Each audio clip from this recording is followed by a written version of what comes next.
fiction. The term fake news swirled around global news coverage more than ever last year, didn't it?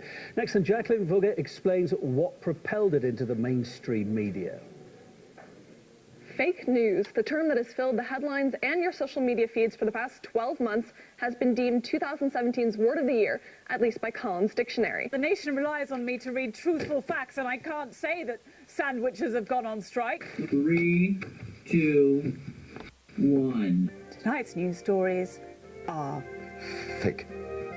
It's fake news. And the mainstream media would have you believe that fake news goes hand in hand with topics such as Russia, Putin, and the Kremlin. Fake news that's being spread by Russia. Fake news has dominated the true headlines. Fake news spread by Russia. Fake news. Fake news. Kremlin spread misleading or otherwise fake news. Certain outlets even took the battle against the fake news phenomenon to the front lines. This is an apple. Some people might try to tell you that it's a banana. You might even start to believe that this is a banana. But it's not.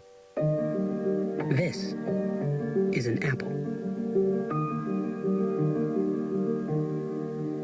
Facts first should go without saying, but the mainstream media have found themselves in the wrong on a staggering amount of occasions. Even CNN has been guilty of it. They were forced to retract their report on a connection between Anthony Scaramucci, who was on Trump's transition team, and a Russian investment fund manager, issuing an apology for the false story. 3 people lost their jobs over that one. Then, of course, there was the breaking news run in September by most major outlets in the U.S., dropping the bombshell that the Russians had attempted to hack the election systems in 21 states. Caught red-handed, it was the evidence everyone had been waiting for to prove the Russians did it, until one by one states came forward saying, no hack here, and the story of 2017 quickly crumbled. On to December, and some of America's most influential news outlets spread another explosive and 100% false news story to millions. Yes, the WikiLeaks token of help to the Trump campaign and the hacked DNC emails. WikiLeaks equals Russia, therefore 1 + 1 = 3, and the Kremlin and Trump are in cahoots. Message sent in the final stretch of the 2016 campaign. This email on September 4th. It gave Donald Trump, his son, and others a decryption key for hacked WikiLeaks documents. Illusion question, right? Because WikiLeaks was essentially acting as an agent of Russian intelligence. The media frenzy was, however, short-lived. The files had, in fact, not been handed over before being made public, but after.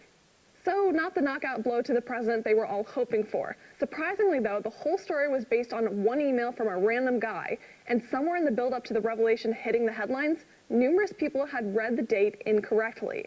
The list of fakes goes on, especially if Russia is somehow in the mix. Inflammatory claims centering on Russia are some of the best clickbait out there. And that's despite one major outlet being caught admitting the hype was all just a big red herring. What do you think's going to happen this week? I mean, with the whole Russia thing. The Russia thing is just a big nothing burger. Really? So perhaps the word of the year should be anonymous. Eye-grabbing headlines and allegations quickly turn to guilt despite no evidence.